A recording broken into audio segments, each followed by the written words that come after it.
नमस्ते प्यारे बच्चों, कैसे हो? उम्मीद है आप सभी अच्छे और अपनी पढ़ाई भी अच्छे से कर रहे हैं। तो आज मैं आपको करा रही हूँ आपकी मैथमेटिक्स वर्कशीट नंबर 127। इसमें हम पढ़ेंगे आज एरिया ऑफ डिफरेंट रेक्टेंगल्स, यानी कि हम इसमें जो आयत होता है उसका क्षेत्रफल निकालना सीखेंगे, यानी कि रेक्टेंगल का एरिया निकालना सीखेंगे। तो वर्कशीट शुरू करने से पहले आप क्या करेंगे, आप अपनी क्लास लिखेंगे, अपना सेक्शन लिखेंगे, डेट लिखेंगे जो कि है 7 दिसंबर 2021, आपका नाम और आपके टीचर का नाम लिखेंगे और उसके बाद आप अपनी वर्कशीट स्टार्ट कर देंगे। तो चलिए हम भी शुरू करते हैं आपकी वर्कशीट। तो पहला प्रश्न है चित्र पहली। दिए गए चित्रों को एक जैसा बनाने की कोशिश की गई थी, परंतु बनाते समय चित्र 2 में कुछ गलतियां हो गई हैं।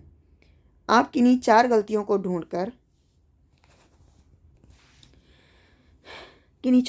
ढूंढकर अपने अध्यापिका के साथ साझा कीजिए। ये जो 2 चित्र दिए गए हैं ना, एक जैसा बनाने की कोशिश की गई थी, पर इस वाले चित्र में कुछ कमियां रह गई हैं। तो वो क्या कमियां रह गई हैं, चलिए हम देखते हैं। सबसे पहले देखिए, इसकी आंख अलग है, ठीक है, तो आप लिखेंगे आंख अलग है, ठीक है। दूसरा देखिए, इसकी चोंच अलग है,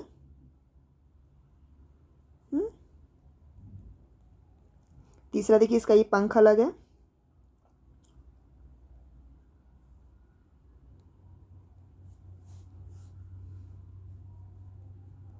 पंख अलग है, और फोर्थ नंबर पर देखिए, इसका ये एंटीना अलग है, एंटीना अलग है। तो आपको और भी कोई इसमें कमी या गलती दिखती है तो आप वो भी लिख सकते हैं, जो कि मैंने अभी कुछ 4 आपके साथ शेयर कर दिए। आपको और समझ में आए तो आप और भी लिख सकते हैं, ठीक है।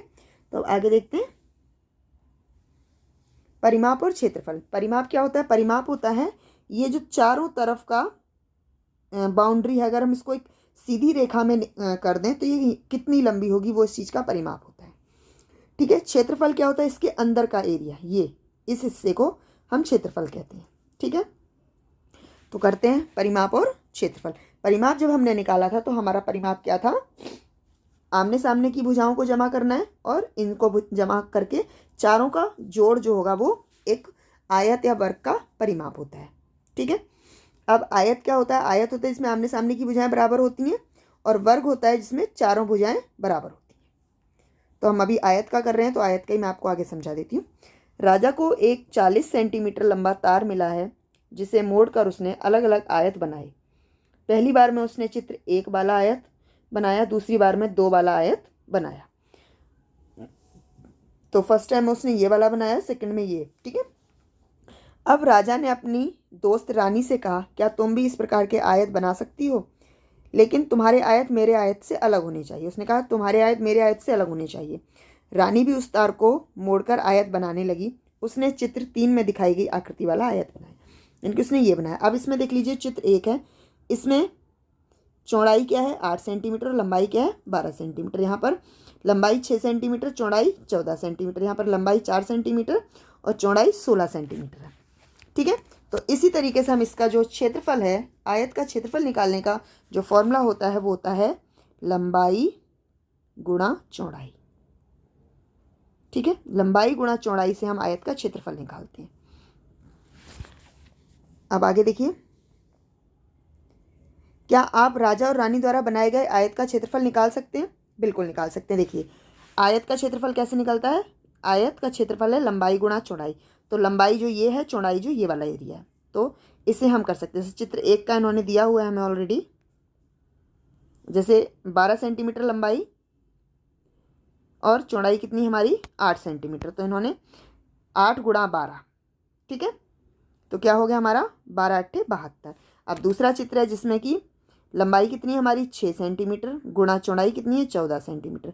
अब आप इसे गुणा करेंगे, तो आप इसे गुणा कर सकते हैं, या तो आपको 14 का पाड़ा आना चाहिए। अगर 14 का पाड़ा नहीं आता है तो आप गुणा कैसे करेंगे? 14 गुणा 6, तो 6 चौक 24 हासिल 2, 6 और 2 8, ठीक है। 14 छिक 84, यहाँ पर आएगा सेंटीमीटर स्क्वायर या फिर वर्ग सेंटीमीटर।